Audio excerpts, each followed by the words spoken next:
Is your client sucking the life out of your business? You're not alone. I am going to show you how you fire a client like a boss.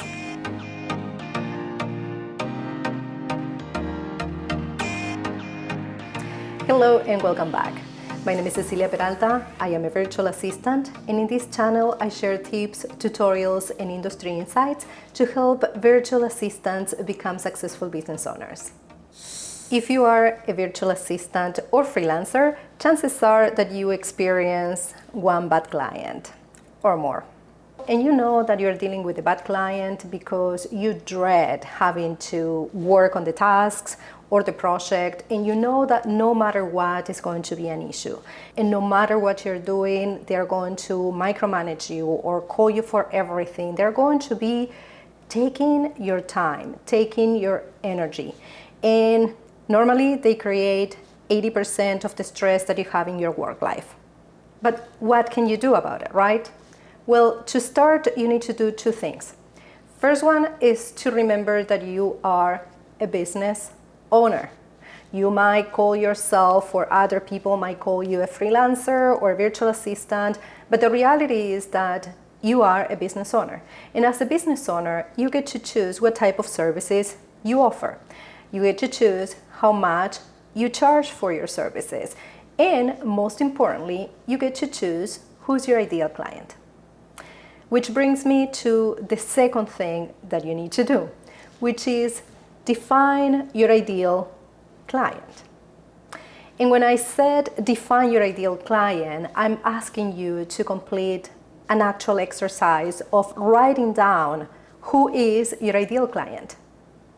Because the reality is that if you don't know who's your ideal client, you are going to have a real hard time trying to find one. So do me and yourself a favor and grab a piece of paper and start writing what makes a client your ideal client. And it sounds super easy, right? You say like, oh, I got it. I know exactly what I want. But most of the time, majority of the people that goes through that type of exercise have to actually think a little bit harder to put in paper what they think they have already in mind.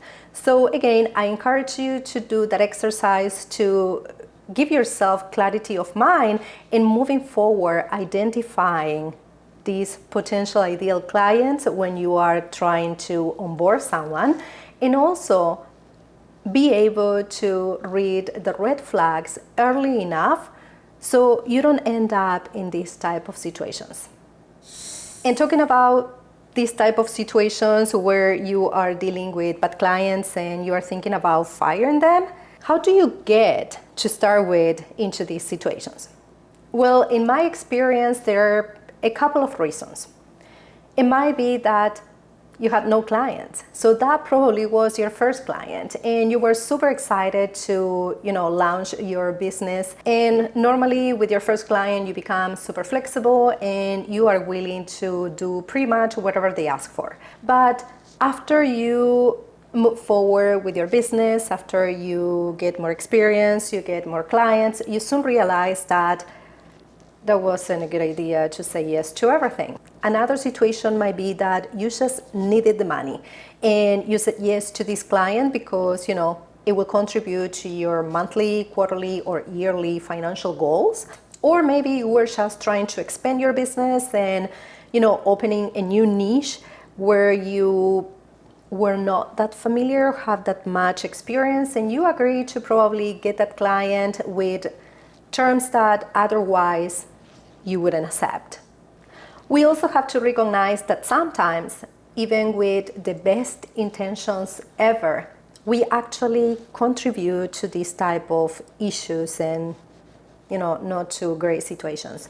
For example, you just start with a new client and that client calls you on a Saturday to ask you a question. And because it's a new client and you want them to feel appreciated and you don't want to lose them, or you don't want them to have a bad impression about you, you pick up the phone. And unfortunately, right now, your client might think that, oh, she picked up the phone on Saturday. She must be working every Saturday. It's okay. And regardless how you end up in this situation, the important thing is to reflect on it, learn from it, correct the things that weren't perfect. That way, next time, you can identify potential issues, you can identify red flags, and you can plainly, decide if you take the client or not. Or you might be more equipped to let your clients know about the things that are not acceptable for you. So in my opinion, there are many different situations and degrees of importance and urgency when it comes to make a decision to get rid of a client. But let me clarify. I believe that a bad client is not worth keeping, ever. However, I also believe that there are ways to approach the situation to minimize the risk and the negative impact for your own business. So on the first category, I put, for example, these clients that bring jobs, projects, and tasks that you don't enjoy, that are not challenging in a good way, that are not fulfilling at all for you. In this case, you have two options. You could definitely get rid of them, or you might outsource that client, that type of project or tasks, and still get some financial gain. The second one, also in the first category, is the clients that pay too little. And you have three options here, really. You raise the rates, you let them go, or maybe if there is enough spread in there, you could potentially outsource it and still get something without really having to do the job. Now, on the second category, which I believe that are a little bit more difficult situations or more difficult to fix actually, are the non-payers. We all experience them, right? It's people that consistently miss the payment, consistently are late, and you have to follow up with them. You have to, spend time and resources into babysitting them. And not just that, but they cause an issue with your cash flow. Another one under this category is unrealistic and demanding clients. I recently dealt with a client like that. I did a discovery call explaining what are the options that this person could choose from. I sent a proposal based on our conversation. This person accepted the proposal. I sent an agreement to be signed. This person sent the payment. And then this client demands something totally out of the scope. Honestly, I don't believe that I could have done anything more to make it even more clear on what was included. So in this case, I was absolutely happy to return the money and go separate ways. You also have in this category the constantly late or unresponsive clients. You are dependent on these clients to send you information in order to complete the job. You may also encounter clients that have totally different values from you and your ethics and standards are not really in alignment. And the situations on the third category are situations where, in my opinion, don't even deserve a second chance or trying to fix it. Sometimes you just have to get rid of the problem fast. And in this category, I include the abusive or disrespectful clients. So after we identify, the problem that we have, we need to take action. But before we get there, if you're finding value in this video, please like and subscribe. So let's get practical here and take action. We need to solve these issues one way or the other. And I know if you're watching these videos because you absolutely want to fire a client, and I don't blame you. I've been there. But the thing is, in some cases, it is beneficial for us to try to correct the situation whenever possible. Think about it. You already put a lot of effort and you already put a lot of probably marketing resources into convert a prospect into what it is today, your client, good or bad.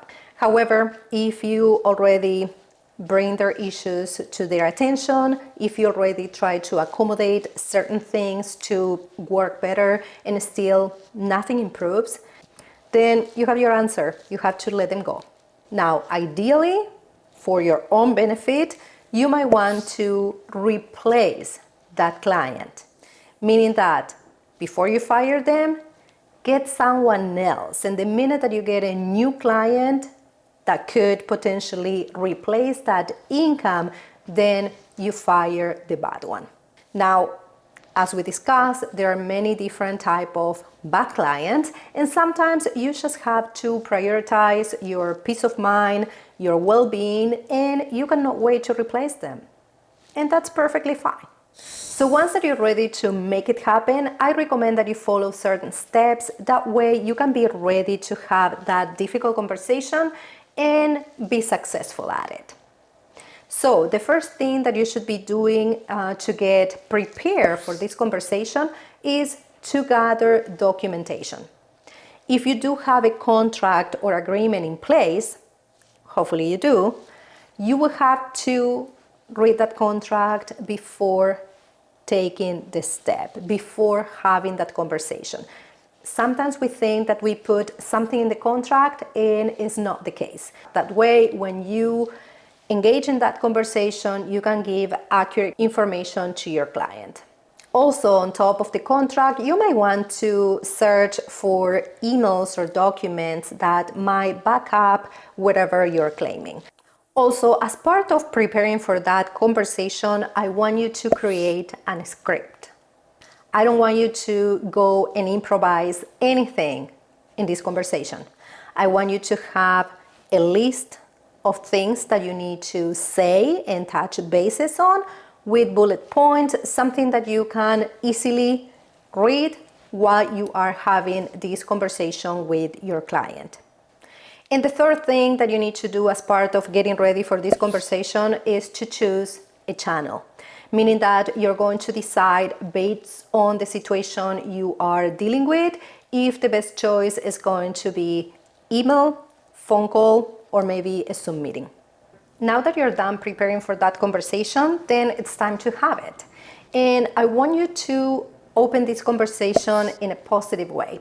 I want you to find something that you are appreciative of, that's something that you are thankful for, and at a minimum, thank them for trusting you with their business. Now, moving on, you are going to clearly and concisely state your decision of terminating the contract. So at this point, if you have already tried to solve the situation, to find a way to make things better, then they are already aware of what is going on. So in my opinion, there is no need to keep talking about the issues over and over and over. Especially avoid blaming or pointing fingers.